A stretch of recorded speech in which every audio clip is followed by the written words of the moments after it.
Oui, tout le monde le dit, Joker Folie à 2 est déjà l'un des plus gros beats de 2024, mais ça veut dire quoi exactement? Combien ça coûte un tel échec? À qui la faute? Et surtout, qu'est-ce qui s'est passé pour que cette suite entre dans l'histoire avec les pires records comparables à The Marvels, Morbius, Shazam 2 ou encore Madame Web? C'est ce qu'on va voir tout de suite dans cette vidéo.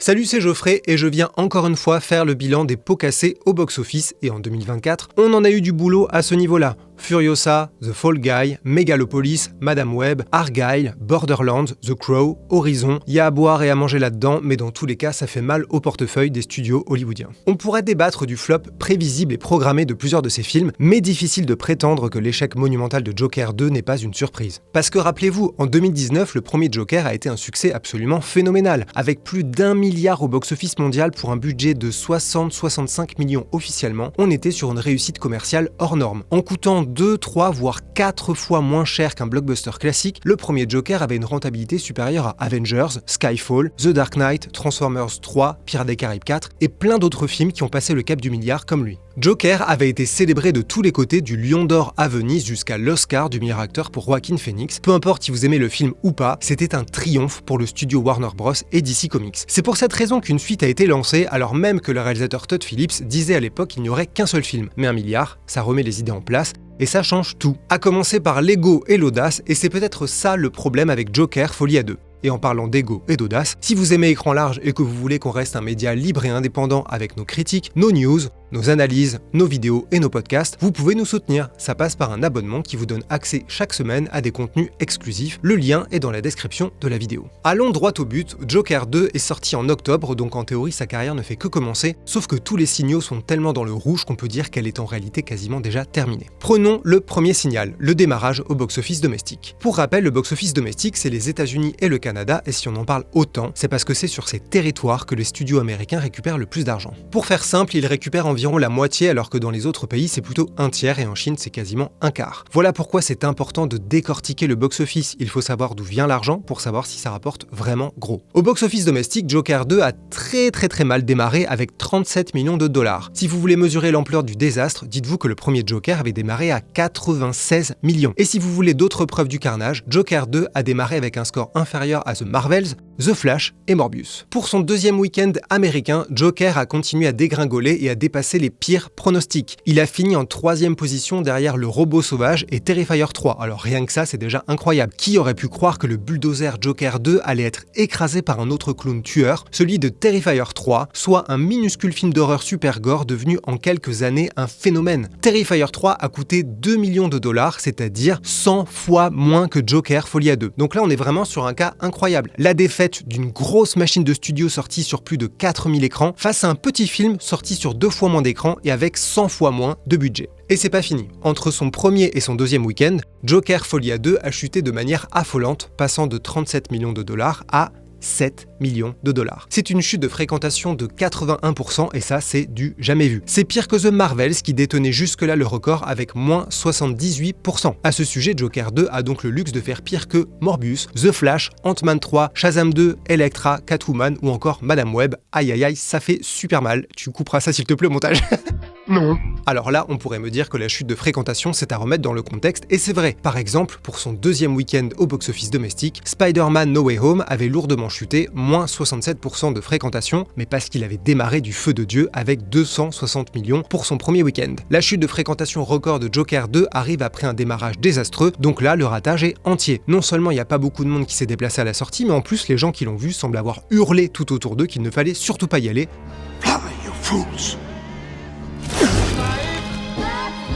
Résultat, la carrière américaine du film semble toucher à sa fin. Dans le reste du monde, c'est pas beaucoup mieux. Joker 2 a jusque-là encaissé 113 millions, ce qui l'amène à un total de 165 millions de dollars. Ça peut sembler ok comme score, donc c'est là qu'on va parler du budget ahurissant de ce film. Joker Folie à 2 aurait coûté dans les 200 millions de dollars, alors que le premier, pour rappel, c'était 60-65 millions, partagés en plus entre plusieurs boîtes de production pour limiter les risques, puisqu'à l'époque, Joker était considéré comme un risque. Ce qui veut dire qu'en 2019, les bénéfices ont également été partagés. Par conséquent, pour Joker 2, Warner a quasiment tout gardé en interne et simplement collaboré avec leur partenaire Domain Capital avec qui ils ont un deal. Si ça avait été un succès, ils auraient récupéré plus d'argent.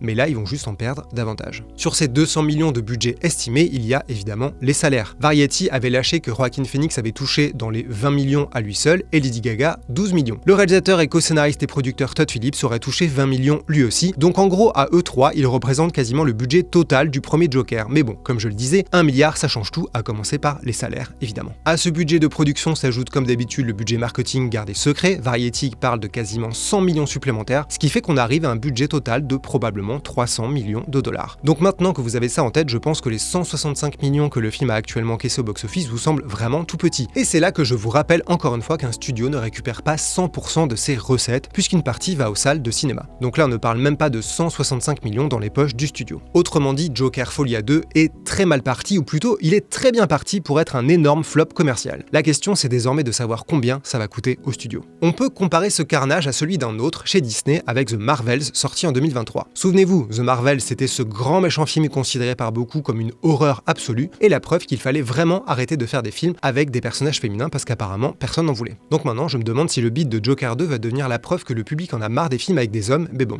ça c'est un autre sujet. D'un point de vue commercial, The Marvels a été un total fiasco, ça personne ne dira le contraire, et pourtant Joker 2 semble destiné à faire pire, en tout cas il a déjà fait pire sur plusieurs points. Il a démarré encore plus bas au box-office domestique, il a chuté de manière encore plus spectaculaire pour son deuxième week-end, et au même stade d'exploitation, The Marvels avait encaissé presque 65 millions de dollars côté américain, là où Joker 2 en est à 51 millions. Dans les deux cas, c'est nul, c'est sûr, mais c'est encore plus nul pour Folia 2. La comparaison avec The Marvels est d'autant plus pertinente que c'est la suite d'un film qui avait fait plus d'1 milliard au box-office en 2019, la même année que le premier Joker. Ils ont donc suivi une trajectoire similaire, un énorme succès assez inattendu en 2019 et un énorme flop dans une suite où en plus on a rajouté d'importants personnages. Pour Captain Marvel, c'était deux super-héroïnes avec Miss Marvel et Monica Rambeau. Et pour Joker, c'est Lee Quinzel, alias Harley Quinn. On pourrait aussi comparer à Aquaman, un autre film d'ici. En 2018, le premier Aquaman a encaissé plus d'1 milliard au box-office. En 2023, le deuxième s'est planté avec même pas 440 millions. Mais pour le coup, la comparaison fait mal à Joker 2 qui n'atteindra jamais un tel score. Vu comme c'est parti, Joker 2 devrait finir sa carrière aux alentours des 200 millions, un score que le premier Joker avait explosé en simplement 2 ou 3 jours. Variety estime que la suite avait besoin de 450 millions au box-office mondial pour rentrer dans ses frais quand le studio dit que c'est seulement 375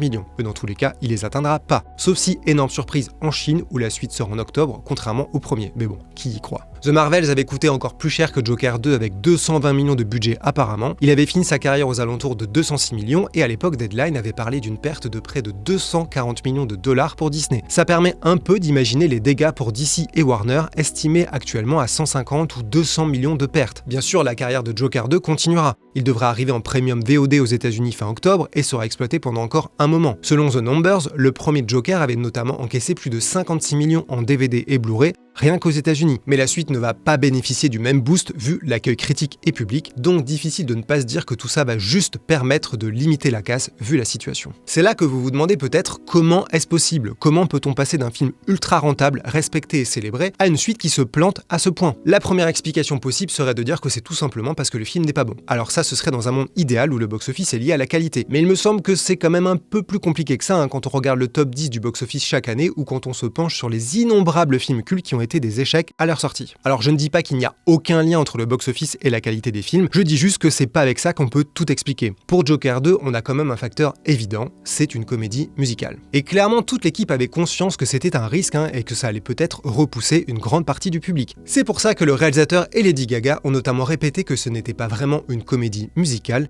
mais simplement un film où les personnages chantent et dansent leurs émotions, ce qui évidemment donne envie de leur envoyer un dictionnaire. Le fait est que la comédie musicale a certainement joué dans le flop du film. Vous connaissez sûrement des gens autour de vous qui vous ont dit « Joker, comédie musicale, ce sera sans moi ». Peut-être même que vous êtes dit ça. On pourrait répondre que La La Land, Wonka, The Greatest Showman, Les Misérables, Mamma Mia et les remakes de Disney comme Le Roi Lion et Aladdin ont été des cartons en chanson. Mais là, on parle de la suite d'un film qui n'était pas une comédie musicale et d'un personnage de l'univers d'ici, donc pas vraiment quelque chose d'associé à la comédie musicale. C'était donc tout sauf une évidence. Alors est-ce que le même film sans chanson aurait été un succès ? Bonne question, je laisse les médiums y répondre. Au-delà de cet aspect, les coulisses du film expliquent peut-être cette sortie chaotique, parce que apparemment, c'était pas simple. Un article de Variety publié en octobre 2024 explique qu'il y a eu des frictions entre Todd Phillips, le réalisateur, producteur et co-scénariste des deux films Joker, et James Gunn et Peter Safran, les patrons de DC Studios. Ils ont été engagés fin 2022 pour reprendre en main la marque DC et redémarrer tout l'univers. Quand ils sont arrivés, Joker 2 était déjà bien lancé, son budget était validé,